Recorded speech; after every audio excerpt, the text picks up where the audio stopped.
that the Zillion ban was so smart. Zillion Kindred is a great combo, and Zillion just kind of having these more supportive style mid laners often work very, very well alongside double marksman. They're going to bring all the damage that you do need.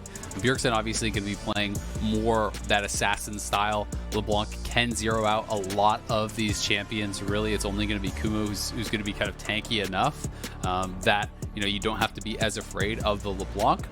Broken Blade on the Shen does mean that Spica can also get a lot more aggressive. Bjergsen can get a lot more aggressive. If you can get priority around that mid lane, have an advantageous mid 2v2 for TSM, then you can start invading into your opponent's jungle and rely on the fact that you have the Stand United from the Shen to really kind of swing things in your favor. So it's going to be a lot about that. And on the other side for EG, it does feel like it's more down to the team fighting. Karma, I think with his double marksman draft that they have, is going to be going kind of the supportive build, go for Theans, go for Ardent Censer, and these style of kind of items. And whenever I see a game that has a champion with a global or a semi-global, like a Twisted Fate or a Shen or something along those lines, I always look at the other team and see how well they can bring the fight to that champion. Because those globals are only useful if they're able to join somewhere else. If the fight comes to them, that effectiveness is completely removed. So I want to see how well Evil Geniuses is able to deal with Broken Blade in that top lane on the Shen, specifically because they have Kumo on Volibear. I know I made the haha Lamau XD bear with a shotgun in his mouth comment last game, but the damage on the champion is absurd. And if they can get Graves up there too, there's big potential for kills. Well, that's what I was going to say. Graves is the shotgun. He might not have a shotgun in his mouth, but he has a shotgun in his pocket because the Graves could be waiting right behind him to actually try to dive the tower. You can turn that off, obviously, with the Volibear. I do think that the 1v1 between the Volibear and the Shen should be beneficial towards that Volibear, should be in his favor. But Shen does match up quite well against a lot of melee champions, and if you can actually use that parry zone with your W effectively, you can block things like the Q stun from Volibear and the W. You can block a lot of abilities that do come out and then start to turn things really in your favor. When you're getting those Q pull-throughs with your sword, you get the bonus attack speed, you get bonus HP damage. It really can do a lot better, I think, in some of these matchups than people would expect. And going back to sort of the win conditions and what you were talking about last game with what you want to see from more teams that aren't named Cloud9, specifically talking about controlling the bottom half of Summoner's Rift early and paying respect to early Drake takes, having a Shen is great for that because it's an extra teleport. It's an extra ability to get involved with that +1 total team members available for the fight. And I specifically am looking for TSM to do this. I'm specifically looking for them to make sure that they're getting maximum value out of that extra manpower. Yep. I mean, I always want to see people be proactive with the Stand United. I think it's so much more effective when you have a preset play that you're going for, when you're using it aggressively to really kind of, snowball games. When you're only using the Stand United defensively, oftentimes the Shen is not in the ideal situation to do it, right? If someone's just getting ganked and you have to pop it and you're under your turret and you're losing waves and you're losing turret plates, even if you save that person, if you're not getting kills off of that, if you're not getting something back, a lot of times you're actually falling very far behind as the Shen, and it can be kind of wasted. When you are getting really aggressive with the plays, when you're roaming down Bjergsen from mid lane to bot, and Spica is there too, and you have this 4-man play set up, and then Stand United comes in, and it's all of a sudden a 5-man dive. That is incredible. And we're actually seeing Zeyzal do this W start. We've seen this a couple times now. We saw this yesterday. It was pointed out to me that actually Core JJ did this as well, I believe in the first week. So you can actually do a W start on Bard, and 2 of these health packs is essentially 1 health potion, right about that as far as the amount of regen you do get. So it's actually very, very nice. You can just kind of look at it like starting with an additional health potion. It allows you to be fairly aggressive to try to trade more heavily and then kind of retreat back to this. And he put 2 up top, 1 in mid lane. We have seen it more be people kind of just dropping like 3 around mid lane to help out their mid laner more, but this is really cool, and I like the adaptation. It's something that you can do, especially if you're not feeling like it's going to be an aggressive lane. Obviously, you are giving up any presence in lane because you don't have the Q, but you're going up against Braum and you're playing with an Ezreal, so really, who cares? Yeah, and taking stock of everything in the arsenal here for both sides again. Only going to be 2 TPs for either team this time around. Despite the fact that this is the same matchup we saw with Ezreal versus Aphelios, it's going to be heal on both of them this time as opposed to teleport, both opting to go for that in-combat power as opposed to the ability to get back to lane, better control their resets, have later on macro strength. Kumo's Volibear also running the Conqueror. You mentioned last game about how Phase Rush, Conqueror, Press the Attack, all of these have a presence on Volibear. PTA being the most presence in the jungle, but Kumo wants to have that greater strength in elongated fights in this game. Yeah, and that's probably what it's going to be with the Shen. You know, Shen is more about the kind of those quick trades. That is why he's going Grasp. You can prep the Grasp on a minion, you know, hit your Q, get that pull through, and get the Grasp plus, you know, some bonus damage from your Q autos there. So I do think that both players kind of setting themselves up for success. I think that is pretty cool.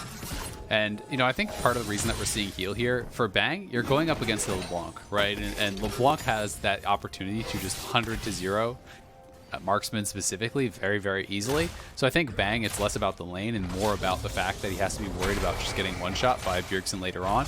And for Doublelift, when you're going up against a Bard, you're expecting it to be more of an aggressive lane. You know, you're expecting the Bard to take Ignite, and that's something that you have to kind of be wary of. You can see Broken Blade doing a good job there, starting off the trade onto Kumo with the taunt, but Kumo placing down that shield properly to make sure that he trades back in a pretty even fashion. But Broken Blade, again, just utilizing the power of this Shen 1v1 against that Volibear.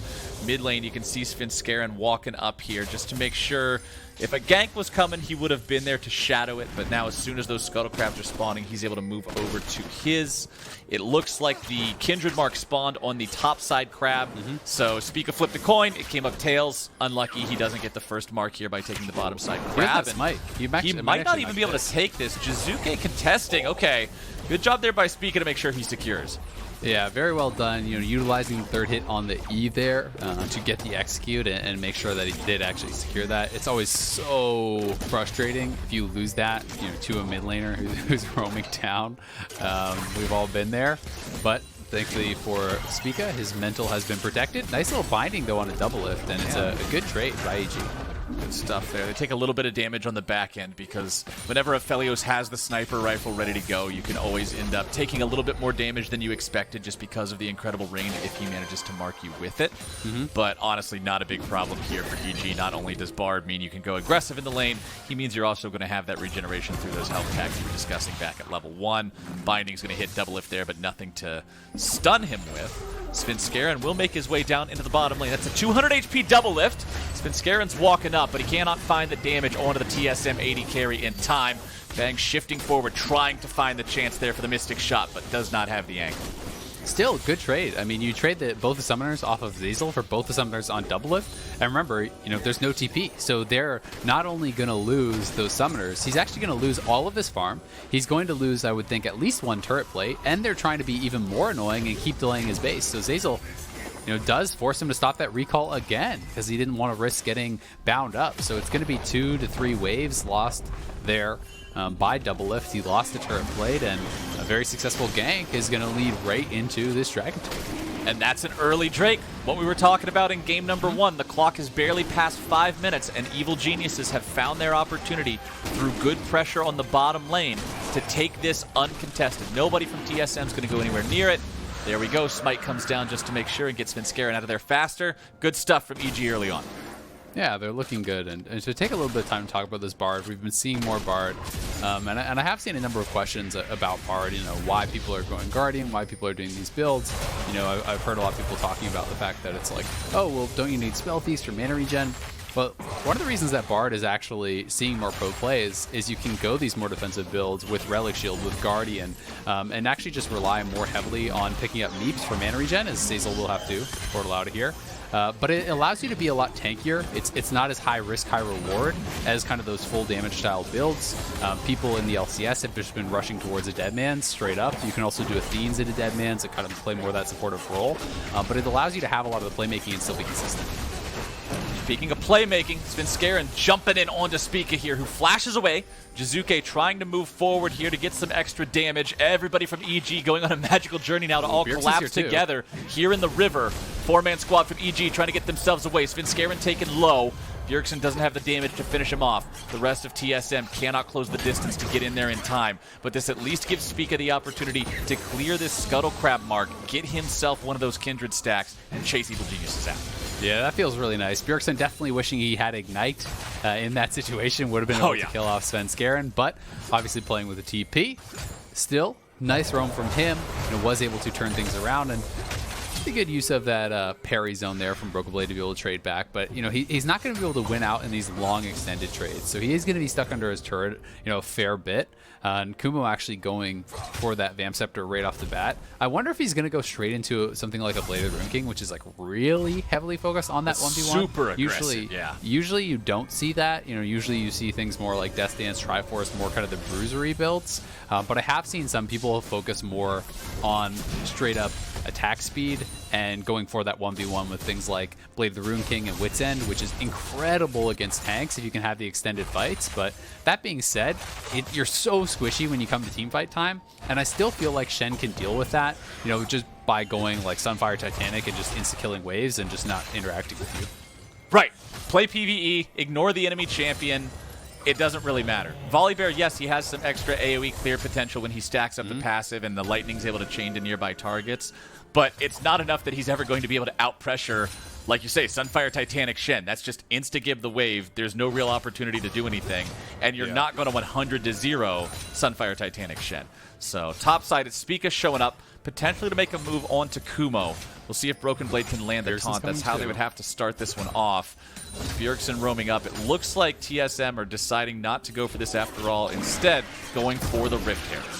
Ooh, the Sweeper is actually not catching that ward, though, which is a fairly big deal. They don't know that they have been spotted. They will be able to figure that out now, though, as they're actually looking for Jiizuke. Jiizuke rooted up. Damage coming through. Lot of damage down onto the mid laner from EG. Good plays from TSM. First blood over to their side. Svenskeren trying to run away. Maybe get a return kill. Maybe going to be killed now himself. Biofrost moving up. Lands the bag of cash onto Kumo. Trying to get some more of that money here for him and the rest of his team. Taunt goes through. Stun lands down. Kumo goes out. And Bjergsen grabs the second kill of the game here for Team SoloMid. Really nicely done there by TSM. They get pushed on the top side, they roam Bjergsen up, and then they move to the Rift Herald, and when EG comes, they just go super aggressive. They knew Jiizuke did not have his flash, so you use that Stand United offensively. As I was talking about, Broken Blade ulted in very early. It was double chain set up there from Bjergsen, and we'll get to watch it one more time. Nice replay here, actually, from the observers, as it was double chain straight into that taunt. Spica stacking on top, and Spica, knowing the damage limits here very, very well, not actually dropping the ultimate at any point here, and then the long chase down, Biofrost tagging Kumo, slowing him down multiple times, using the exhaust there too, and Broken Blade just barely able to get in range for that taunt, and another kill went the way of TSM. Whenever you see a Kindred ulti in a team fight, it always creates just an absolute madness around it as everybody tries to pile in. So I respect Spica for not going for that, not giving the opportunity over to EG to pile into that and try to turn it into a party. I've got to interrupt you here for a second, because I wasn't even going to mention this build because I didn't think there was any way we'd see it in Pro, but it's actually going to be Gunblade Volibear. And this is something that I have seen a decent bit. People actually can go more heavily into E, and it's kind of like this bursty build. I have seen it more with this kind of like electrocute cheese style where people go heavy AP, and it's actually really surprising how much upfront damage it can do. This is still Conqueror, so maybe it's going to be like a hybrid thing, like as we'll have to pause that. Oh no, Jiizuke, there's no way out of this one. Roots go through, damage follows up. Spica's the one taking the kill. 2 kills early on a jungler like Kindred is very scary, and TSM have got to be happy about the way this early game's playing out.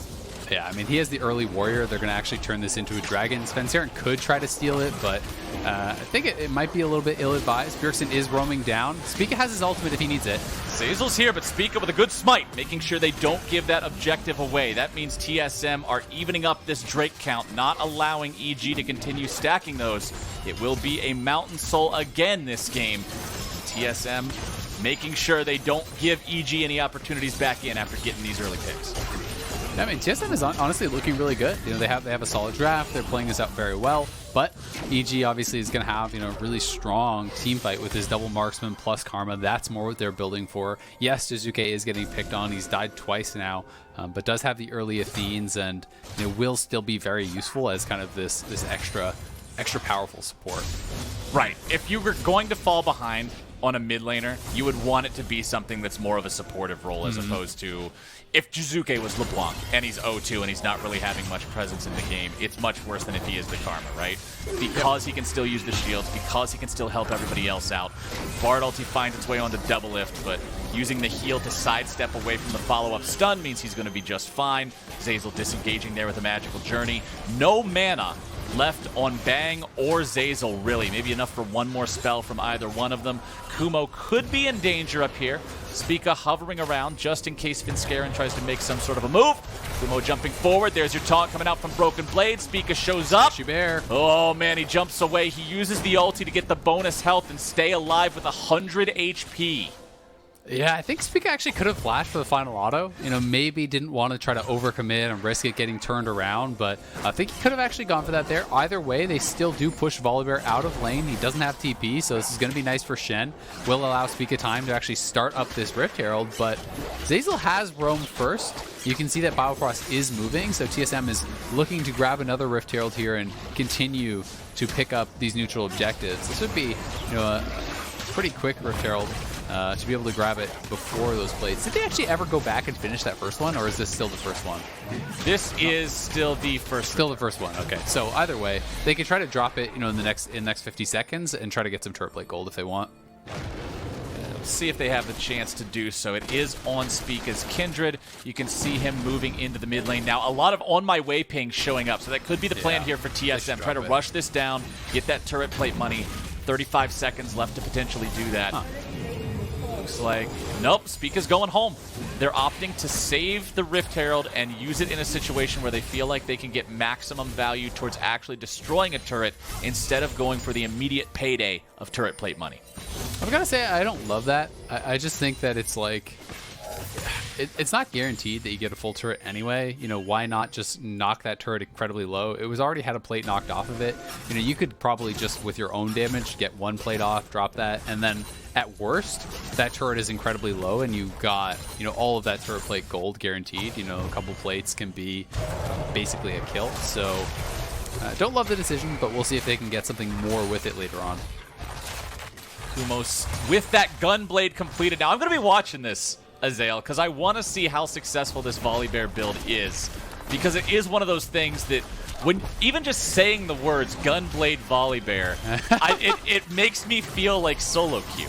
Because it feels like that kind of a build. Bottom side, by the way, Spica's Gambit pays off, and Shelly is able to secure a full turret. For the side of TSM, they grab that first turret of the game there on the tier 1, trying to push this up and get a second charge off on the tier 2.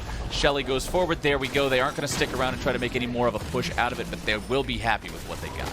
Yep, EG sent 4 members top, so they were able to just drop that Rift Herald bot lane, grab an easy turret there, and you'll note that they actually all backed off to give that gold over to Doublelift. So as you said, did pay off for them. Worked out quite well. And yeah, I mean, the Gunblade Volibear, like, I don't want to say it's cheese, but it like always does feel like a little bit cheesy when I've gone up against it. It is a lot of upfront bursts. You know, you activate the Gunblade. You know, you actually have some pretty strong AP ratios on some of the abilities from the Volibear. So you know, it can be really surprising upfront damage, but you know, it's a lot of healing. Beyond that, you're so squishy in team fights. You know, this is no HP being built up. There's no kind of damage reduction being built up. I'm going to be interested to see where he goes for a second item. And it probably, I'm assuming, is still going to be more like Triforce, S10, that type of thing with Longsword. Yeah, Longsword already put there means at most you're getting a bruiser item. Jiizuke bound up. Bjergsen able to supply the initiation and the follow-up from the rest of the team. It's Doublelift with the Hail Mary shot from the sniper rifle, making sure he puts 300 gold in his pocket. Really well done. TSM now 2K up. They're sieging mid lane here. Bjergsen pressuring. And they may be able to get a lot of damage down on this turret. You know, about a third of the HP knocked off there. Volibear is pushing top side. I guess the other thing, and this is kind of the last I'll mention on the Volibear build because I don't want to focus on it too much, even though it is drawing my eye a lot, is that Broken Blade is stacking armor, right? You did go Sunfire and Tabbies, so that is another kind of added wrinkle. You know, having a little bit more AP damage is going to help to circumvent some of the defensive stats that Broken Blade's actually building up. Very true. TSM now with the chance to grab their second Drake of the game. Spica picks that one up, no contest.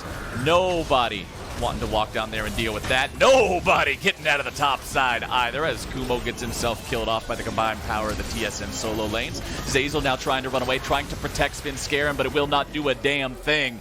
Doublelift grabbing himself his second kill of the game, and Isaac, everything, and I mean everything, is coming up TSM in these first 17 minutes. Yeah, they are really just dominating at this point. And now, again, just using that Stand United offensively to pick on Jiizuke. He's gone. It doesn't stop. Jiizuke's 0-4-0. TSM has targeted him maliciously this game. They have not let up. And the man just has not found a way out. He has not found a viable answer. They are getting so much free money off of these kills over and over. Yes, he's got his Ardent Censer now, but he's given a lot of money to the TSM pockets.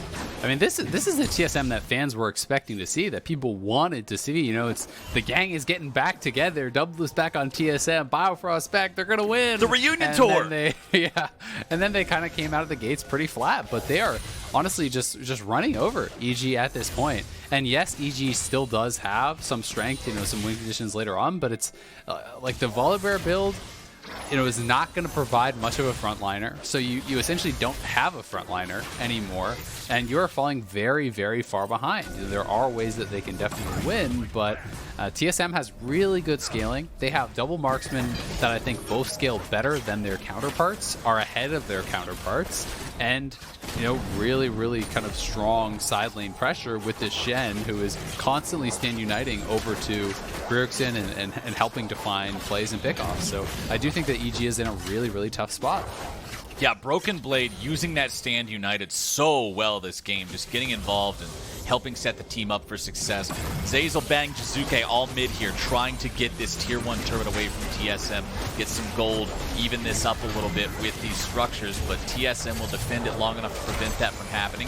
Kumo here on the front line, making sure that it does. Evil Genius is grabbing the tier 1, but the trade is losing their tier 2 in the bottom lane. Bjergsen putting in the auto attacks onto that one to seal the deal. Also worth noting, Bjergsen did pick up the Magi's, only 7 pages in the book BM so book! far, so Yes! not too powerful just yet, but generally people talk about that 10 mark as when it's really, really starting to get strong. But obviously you have to be confident that you're not going to be giving over many deaths for that to be worthwhile, and we'll see how well Bjergsen can pull that off. LeBlanc is a champion that you really kind of have to put yourself at risk to really be getting the most out of it. TSM will grab their second Rift Herald here, just shortly before it would despawn in 1950 or so, and they're going to move it topside to grab another outer tower. Man, watching Aphelios stand there and auto-attack something point-blank range with all those chakrams and have all the numbers pop up is like when you're a little kid, you just mash buttons on a calculator to see how big you can make the number.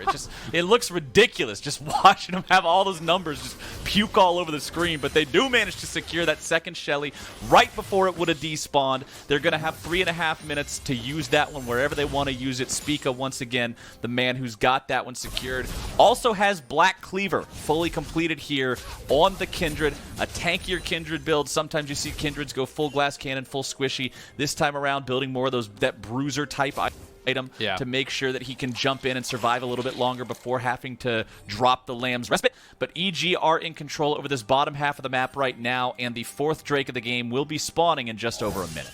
Yeah, TSM would like to put themselves at soul point here. And generally the way I look at Kindred builds is if you're playing against a lot of tanks, I think the on-hit build is superior, going Bladed Rune King and, you know, on-hit jungle item and these types of things can really pay a lot of value.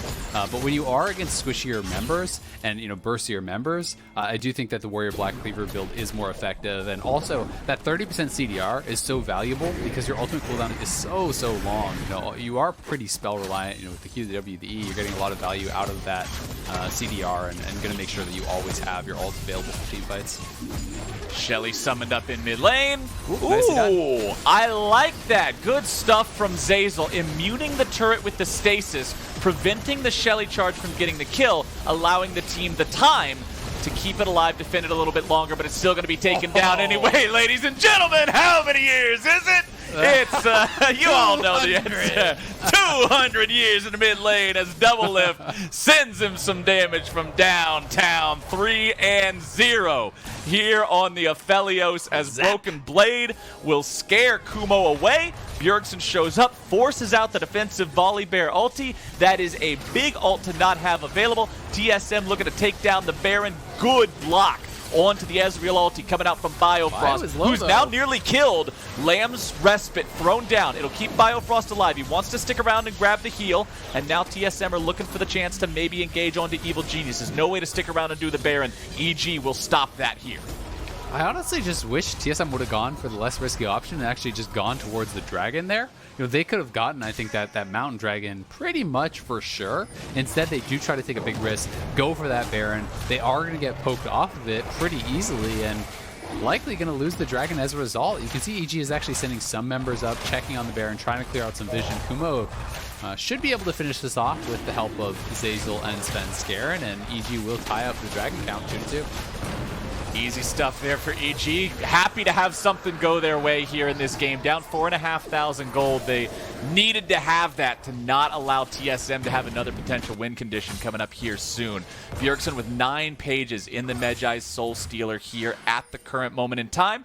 And if you're looking over at Kumo's inventory, building the Black Cleaver instead of the Trinity Force, he's still going to get the extra power out of the Phage, movement speed bonus. He's still going to have some extra CDR coming through there to make sure that he's able to use those spells more quickly in the team fights. But that's still a bruiser item, Isaac. It's still not a tank item. It's still not providing resistances, and Kumo could still be very easily blown up in the front of these fights. Yeah, I mean, probably part of the thought is, okay, you have Black Cleaver on the Graves and the Volley, so you should always have kind of that armor straight up for your double marksman. That's kind of cool, but yeah, I mean, Black Cleaver as your only pseudo tanky item or whatever you want to call it when you are behind is not going to keep you very safe whatsoever. We will probably be seeing a lot of Bear running away this game and not very much of the Bear dominating. A lot of the Bear running away.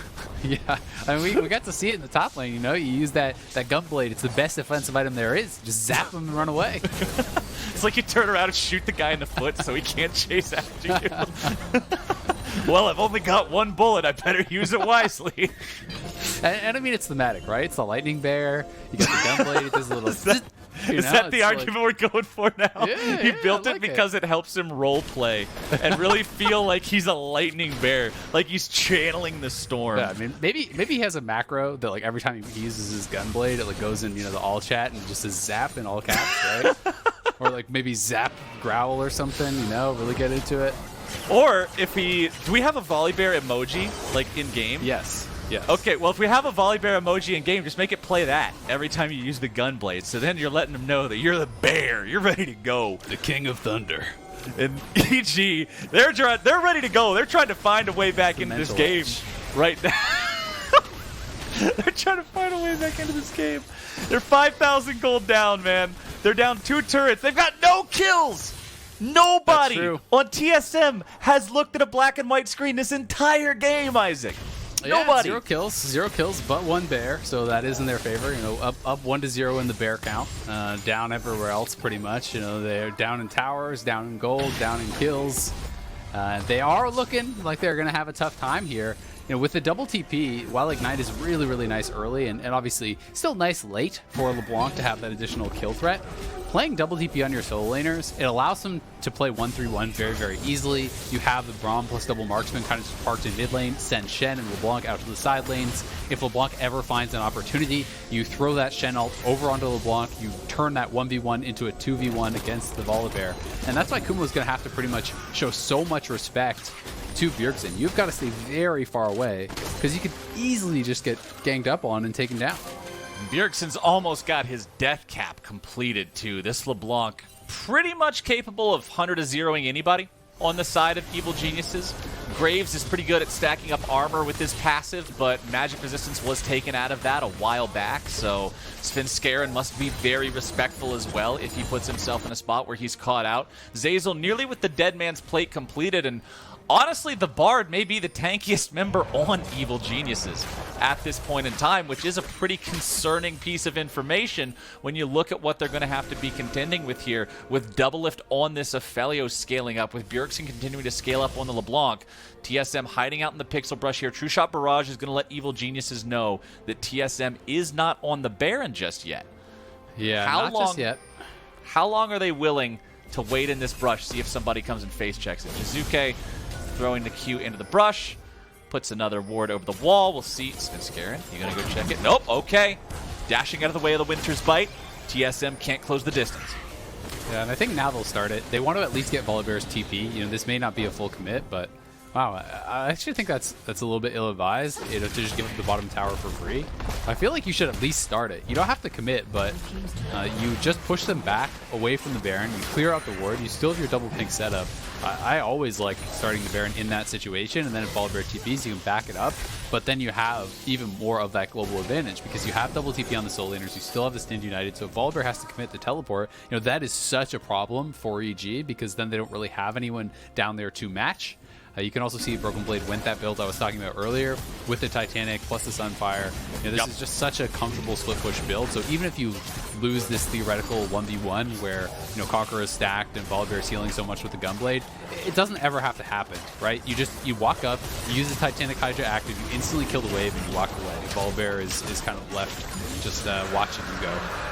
And with TSM in the area, with TSM having priority over the bottom side river, EG wisely choosing not to fight over that Drake. They're still not at the point where it would give away the soul, so they think that the 5,000 gold deficit is too much to fight in open ground right now. I think I agree with that statement. And now, though, we are at the point where every dragon after this has to be fought by Evil Geniuses unless they are okay with giving that Mountain Soul away to TSM and having to deal with this team that has been doing so much work on them so far, then having permanent shields on top of their health bars. Well, yeah, and I mean, just imagine the situation if TSM had, instead of trying to go for that earlier Baron start, just took in the guaranteed third dragon, right? That could have been a fight that EG was forced to take in this disadvantageous position.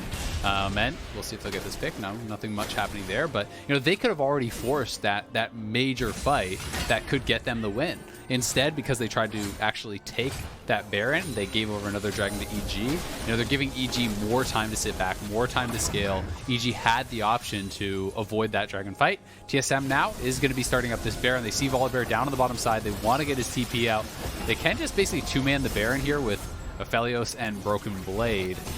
Yeah, Doublelift has the Chakrams. This is the highest DPS gun that Aphelios can get here at close range. TP coming in now from Evil Geniuses. Kumo making sure he finds his way into the fight. Bjergsen going to be doing the same now, but he's taken very low, having to walk away. Doublelift grabbing the damage, and it's enough to kill off Svenskeren, but Bjergsen will also fall. It's a 1-for-1 so far, and Kumo stays to stop on the front line, but here come the Evil Geniuses. Lamb's Respite will keep TSM alive, but they have enough time to take down the Volibear. Now the counterattack's coming in, and Doublelift is looking to dance around. The Infernum is spreading all over the team fight. Ladies and gentlemen, the man has enough guns to get the work done, and TSM will win the fight. They do lose Bjergsen, and there were so many low health bars, so it was a very, very close fight, but TSM do take it, and they are right back onto the Baron. Bang is in the area, and they're actually going to TP back in here with Jiizuke, so they want to try to see, can they stop this from going down? There's no smite on Spica. Lamb's Respite had such a major impact in that fight. It looked like it might have finally been the chance that EG needed to come back and win something. But then the turnaround with that ever so powerful Kindred ulti, and now Jiizuke and Bang have to try to hold on. Bjergsen jumps in, but he's also taken down pretty close to death himself. Bang! Killed off. Jiizuke running for his life, and all TSM has to contemplate is who's going to be getting the money on this one. Bjergsen making sure he steps out of the way of the inner flame. Double kill over to him, and with 2 players on Evil Geniuses down, and everybody on TSM wearing purple, except for Bjergsen, he was a noble sacrifice. This team is feeling ready to rock. Yeah, and Bjergsen actually died, lost the pages in the book, respawned, TP'd in, got him right back. He's good to go, baby. He's got the 10 pages back. So Bjergsen is in a great position. TSM, I think, are poised to win with this Baron push. I do think that EG have fallen too far behind now. Really, they are going to get outscaled. They are way down in gold. The Baron buff is in TSM's hands. They should be able to extend this gold lead so much, if not end the game with this push. Doublelift doing so much damage on this Aphelios this game. 6-0-1. Has Mortal Reminder to stop healing coming out from the side of Evil Geniuses here in the team fights. Working towards the Death Dance. Next, Spica's on the front line. They try to initiate onto him, but Biofrost does a good job of protecting and disengaging. Now TSM are trying to fire some shots into the back line themselves, and Jiizuke will be the first one to fall. Kumo now being chased down, and the taunt will seal his fate. Zeyzal the next target, but Broken Blade without any CC will not be able to secure that one. TSM continue to push up 5 men strong.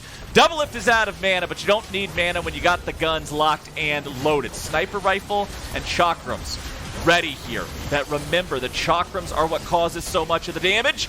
As Svenskeren gets popped, Broken Blade responsible for that one. TSM, one Nexus turret down. They're moving on to the second. The Evil Geniuses Nexus is exposed, and TSM